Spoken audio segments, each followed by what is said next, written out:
Hello my friends, आप सुन रहे हमारी कहानी द क्रूएल एपिसोड 7।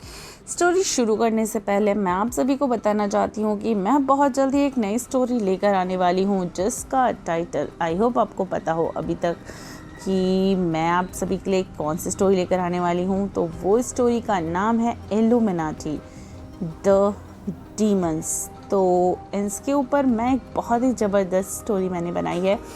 वो मेरी स्टोरी अपनी है और ये पूरी तरीके से एक काल्पनिक स्टोरी है। इसमें जितने भी मैंने कैरेक्टर्स का यूज़ किया है वो सारे कैरेक्टर्स सब काल्पनिक है और जगहें भी काल्पनिक है। तो आप इन्हें ज़्यादा दिल से मत लगाइएगा चीज़ों को।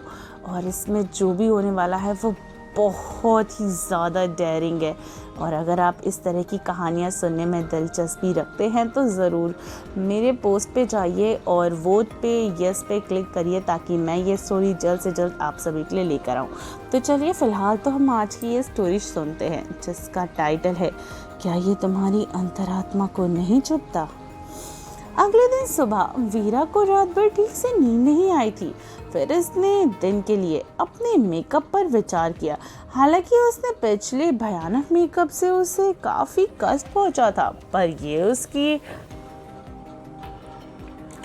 ढाल के लिए भी तो था।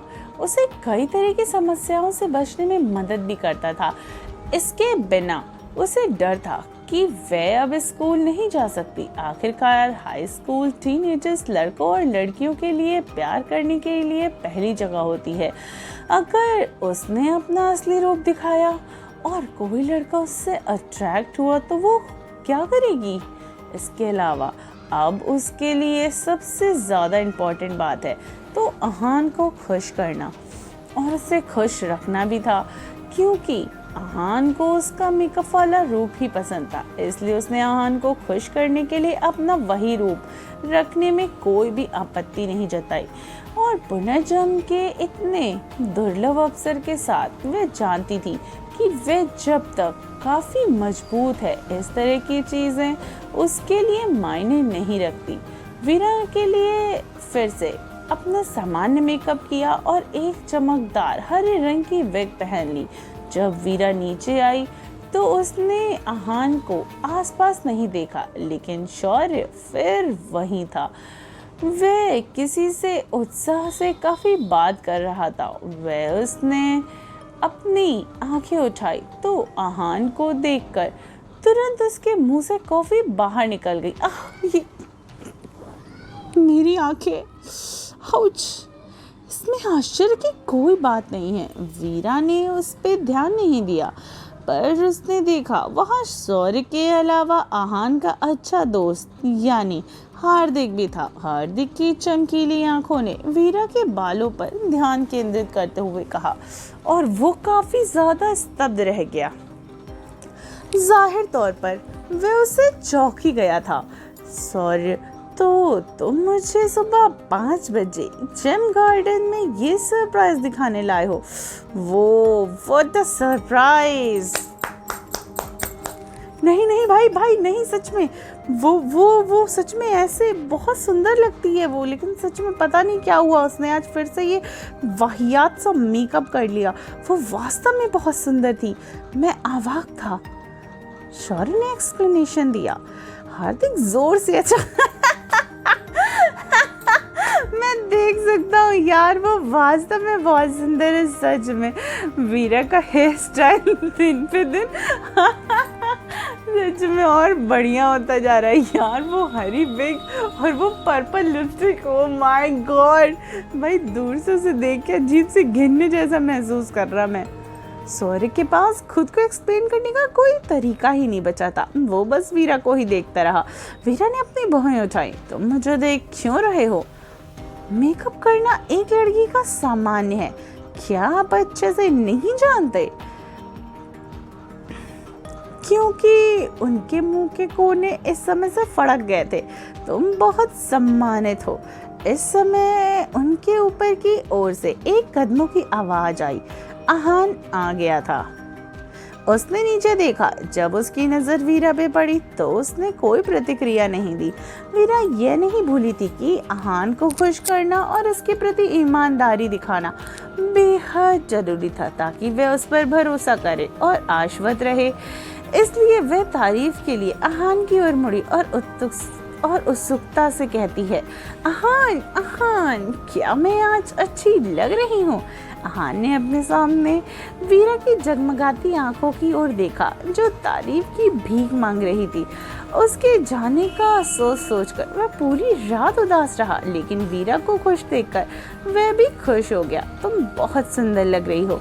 वीरा खुश थी, वो सही जा रही थी। शौर्य ने ये देखा तो वो सहन नहीं कर सकता। नवे भाई, क्या तुम्हारी अंतरात्मा को नहीं चुभता ये सब देखकर? सच में वीरा और आहान कैसे एक अच्छे से बात कर रहे हैं। हार्दिक तो बिल्कुल हैरान ही रह गया और उसने अपनी बाहों को ऊपर उठाया। उसकी उंगलियों ने अपनी ठुड्डी को सहलाते हुए और थपथपाते हुए उसके डैशिंग चेहरे के पीछे एक गहरे विचार जो छुपे हुए थे। कुछ ही देर में नौकर ने नाश्ता परोसा और वे चारों बैठकर खाना खाने लगे। वीरा ने अपने बगल में बैठे आहान को देखा और फिर सामने बैठे शौर्य और हार्दिक की ओर देखा। उसने महसूस किया कि वह एक इमेजिनेशन में थी। इन 3 बड़े शॉट्स के साथ एक ही टेबल पर भोजन करने में सक्षम थी। आखिरकार यहाँ के ये 3 भविष्य में ये जो व्यक्ति हैं बहुत ही महत्वपूर्ण और प्रभावशाली व्यक्ति बनेंगे। आहान के लिए तो कहने की जरूरत ही नहीं है कि उसका पूरा परिवार पर नियंत्रण होगा। और जहाँ तक शौर्य की बात है तो वह अभी काफी शक्तिहीन लग सकता है, लेकिन वास्तव में उसका जन्म सैन्य, राजनीतिक और एक कुलीन परिवार से हुआ है। उसके दादा संस्थापक पिताओं में से एक थे और महेश सक्सेना जनरल थे। सौरभ यानी शौर्य 7 साल के बाद राजनीतिक परिदृश्यता से वो काफी ज्यादा शक्तिशाली बनने वाला था और बहुत ही निर्दयी भी।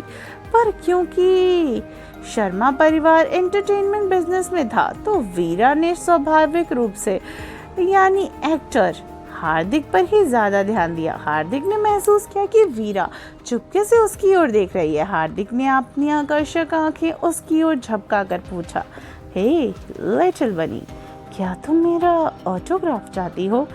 डैम, उसने मुझे मेरी एक नज़र से पकड़ लिया। ये लड़का बिल्कुल मेल फॉक्स जैसा है। कोई आश्चर्य नहीं कि उसके देश की सभी लड़कियों का दिल चुरा रखा है। एक ऑटोग्राफ, बेशक मुझे एक चाहिए। हार्दिक भविष्य में ऑस्कर पुरस्कार जीतने वाला अभिनेता बनने वाला है, तो ऑस्कर पुरस्कार पाने वाले देश के पहले मेल एक्टर अगर मैं इसे बेच दूं तो ये ऑटोग्राफ काफी ज्यादा महंगा होगा। और अब भी हार्दिक को कई बड़े बड़े अवार्ड्स प्राप्त हुए हैं और वह सबसे पॉपुलर एंटरटेनमेंट स्क्रीन में मेल एक्टर था। और वो मेल एक्टर जिसके लिए देश की हर लड़की का दिल दीवाना हुआ पड़ा था। उनके ऑटोग्राफ के अलावा उसकी पब्लिक फोटो वाला कोई टेलीफोन बूथ एक लोकप्रिय आकर्षक बन चुका था, जिसकी तस्वीरें लेने के लिए कई लोग झुंड में आते थे। वीरा ऑटोग्राफ चाहती थी, लेकिन आहान को देखते हुए वीरा ने अंततः अपना सिर ना में हिला दिया। मैं दूसरे आदमी का ऑटोग्राफ रखने की हिम्मत कैसे कर सकती हूँ जब तक कि मैं जीने से थक ना जाऊँ? यह देखकर कि वीरा स्पष्ट रूप से उसका ऑटोग्राफ नहीं चाहती, मतलब चाहती तो है लेकिन वो कुछ भी कर नहीं सकती थी, लेकिन आहान को देख उसे अस्वीकार कर दे रही थी। हार्दिक हंस पड़ा और कहता है, लिटिल वीरा वास्तव में बहुत प्यारी है। वीरा, चुप हो जाओ मूवी के देवता, इससे पहले कि मैं गिर ही जाऊं। क्या आप अपने दोस्त के सिर पर गुस्से के बादल को बनते नहीं देख सकते? शौर्य ने हार्दिक पर एक नजर डाली और अस्वीकृति से कहा, हार्दिक, तुम्हारे स्टैंडर्ड्स कब से इतने नीचे गिर गए? तुम वीरा जैसी लड़की को क्यों चढ़ा रहे हो? हार्दिक ने फूलदान में रखे गुलाब की पंखुड़ियों को सहलाते हुए धीरे से कहा, दुनिया की सभी लड़कियां कीमती फूल की तरह हैं, वे सभी प्यार करने के लिए ही तो बनी हैं। उसके इन शब्दों से वीरा के दिल पर बिल्कुल सही से उतर गए। वीरा ने तुरंत शौर्य की ओर देखा और कहा, सुना, उनसे कुछ सीखो, यू सिंगल डॉग। शौर्य भड़क उठा, हेलो, तुम किसे सिंगल डॉग, किसे कह रही हूँ? तुम होगी सिंगल डॉग। वीरा ने उसके बगल में बैठे आहान की ओर अपना सिर झुका लिया। डार्लिंग, शौर्य ने मुझे अभी सिंगल डॉग कहा। क्या इसका ये मतलब है कि वह हमें अलग होने के लिए श्राप दे रहा है? वीरा ने उसे डार्लिंग कहकर पुकारा। आहान को बहुत अच्छा लगा, पर उसके वाक्य के अंत में सुनकर उसका दिमाग खराब हो गया। वो शौर्य की ओर मुड़ा और उसे कोडली देखने लगा।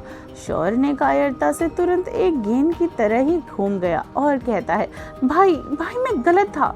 वीरा, तुम कितनी बदमाश हो।